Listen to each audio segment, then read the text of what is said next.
The Blue Jackets season is over, and they did not take very long to fire head coach Brad Larsen, and they have decided not to renew goaltending coach Manny Legace. That's the pronunciation I'm rolling with on his last name. This video is going to be more focused on the Brad Larsen side of things, so we'll get right into it. I feel like the front office did try to disguise this move a little bit. You had Aaron Portzline from The Athletic with the quote from Jarmo Kekalainen that Brad Larsen wouldn't be judged based solely on the criteria of wins and losses, which seemed like it was priming us fans for perhaps another season of the Brad Larsen experiment, one more year of the Lars bar. However, the Lars bar is out of stock now. They're not going to be putting that on the shelves at the convenience store anytime soon. They're saying no thank you to Brad Larsen's third and final year of his contract. I do kind of believe what they've been saying, though, about how they're not going to evaluate him for the total wins and losses. I do think that they are taking into account the injuries that have tanked this team. I feel like the tailspin that was what the season became as the year progressed can be put a lot on injuries and, veteran players missing out of the lineup. You have to fill half your roster with minor league guys. That can be explained away with injuries. But the beginning of the season, where if this was, if the end of the season was the tailspin of the plane crash, the beginning of the season was all of the engines blowing up, causing the plane to start plummeting. That happened when the team was still relatively healthy, where they hadn't lost 4 or 5 guys at a time. And I know that Patrik Laine did get injured in the first game of the season, but honestly, he returned from that injury a lot earlier than expected. And a team that has aspirations of at least competing for a playoff spot should not just be one injury away from automatically becoming mostly non-competitive. And I feel like that was where a lot of the things soured with the Blue Jackets and Brad Larsen early on in the season, where they came out of the offseason with a tough schedule, and it just became clear that they were not ready to play serious hockey against the gauntlet of a schedule that they had early on in the season. They didn't just lose the first 3 games, in my opinion. They looked like they were pretty badly outclassed because, especially what we thought the Blues were going to be, there would have been no shame in coming out of all 3 of those games. And if you fell just short or you were, a couple bounces away from winning those games, you say, oh, shucks, and try to move on. But for all 3 of those games, it was pretty clear that I think it was the Lightning, the Hurricanes, and the Blues in some order, where it was apparent that those teams were on a certain level. They were playing in a certain kind of way of hockey that the Blue Jackets just simply were not able to compete with. And again, coming out of the offseason where you should be, that's when you should be your freshest. That's when you should be able to at least keep up because defenses aren't as sharp yet.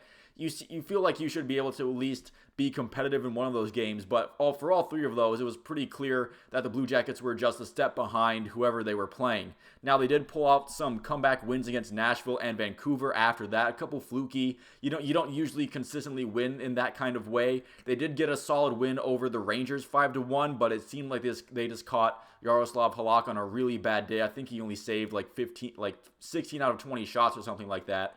But then they had a chance to get back to NHL 500 and get the ship turned the right way against the Coyotes, and they just pulled out a stinker in that one. And that was on Laine's return game, too. Again, he came back way earlier than expected. Laine's coming back. You're playing the Coyotes, which at that point in the season looked like it should have been a gimme game. But they pull up a stinker at home in front of your fans in Nationwide Arena, and the season never really recovered after that. And the Blue Jackets would go from 3-4, and then the Yotes game happened to 3-5, and then they just started plummeting to 3-9, and then after that, that's when the Werenski injury happened, and I think Nick Blankenburg got hurt long-term on that same day as well, and that's really when the injuries started to really become apparent. Voracek with his concussion and post-concussion syndrome essentially ending his career, eventually leading him to get traded to the Coyotes. Cole Stillinger also dealing with a concussion early in the offseason throughout much of training camp didn't help much either. But again, I really do think it was that early stretch of the season where they had an opportunity to really kind of put their stamp on things like this is the new Columbus Blue Jackets with Johnny Gaudreau coming in and all the offseason hype, and they just came out really flat. It's like someone poured water on a fuse of dynamite before it was about to blow up. Just really disappointing. Did not occur the way it was supposed to go. And again, when the injuries happened and really turned the season into what it was, it's not like the Blue Jackets were looking like the next, a team of destiny before the injuries just made it unplayable. They looked like a bad team that just got tremendously worse because all of their top talent was a rotating door of injuries at time. We were told that a new defensive system was being put in place in the offseason. Whatever that new system was, it's either a bad system, and even if it's the greatest system ever conceived by hockey minds of mankind, because again, I'm not a defensive hockey coach, maybe it was just a brilliant system. But whatever system it was either bad or the way it was implemented was not understood by the players, in which case you need to get a new system anyway, no matter how brilliant it is. If your players cannot play the system, then you need you need a new system. That's how it works. But they once again allowed the most goals in franchise history after allowing the most goals in franchise history last year. So they keep one-upping themselves as far as defensive badness. And again, that is something that later in the season you could say, well, you're only playing one of your regular NHL defensemen. Of course, you're going to give up a whole lot more goals.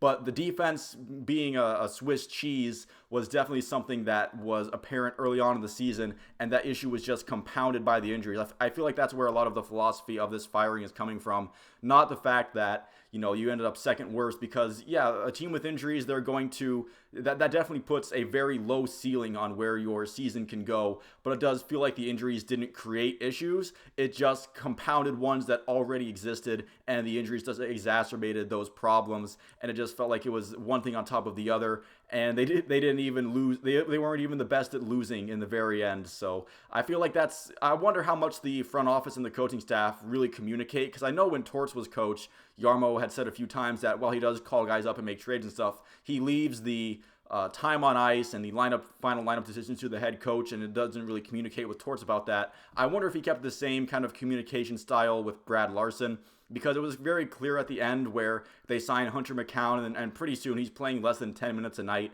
I wonder if Jarmo called him up and said, hey, we have some younger guys I would like to see get some more ice time, see what they can do. And Brad Larsen, maybe he just said no, or again, if there was no communication, of course Brad Larsen's, if he knows he's going to get canned, because I heard that his last press conference was more emotional than most, so it seemed like he knew he was going to be getting the boot pretty soon. It seemed like he knew that he was going to be leaving the Blue Jackets and just wanted to kind of pad his resume out as much as possible in this horrible season. So again, as far as Manny Legace goes, right now, the only for sure goalie that we know is going to be a mainstay on the Columbus roster right now is Elvis Merzlikins. Jonas Korpisalo obviously getting traded. Daniil Tarasov is probably the ideal backup, but he's both had injury issues and he hasn't had enough consistent NHL games in order to really know what his NHL status is going to be. He's had flashes of really good play. He's also shown where he's still a pretty young, raw prospect as far as being a consistent NHL goaltender. So right now, really all we have to go off of the goalie prospects pool right now is how Elvis Merzlikins performs, and he definitely did not get any better this season. You could argue that it's a little unfair to judge any goaltender behind what was probably the worst defense in franchise history, but it was pretty clear that, well, Jonas Korpisalo, his numbers didn't look great. We could tell that he was playing really good as a goaltender. Elvis Merzlikins, you can't say the same for Elvis Merzlikins, in my opinion. He'd have some solid moments. He'd have some solid games here and there, but on the whole, I don't think he got any, noticeably better than he was last season. And that's what the Jackets are going to need if they're going to actually take a next step. They're going to need guys like Elvis Merzlikins, who plays a very important position in hockey, to actually show some signs of improvement, and that didn't happen.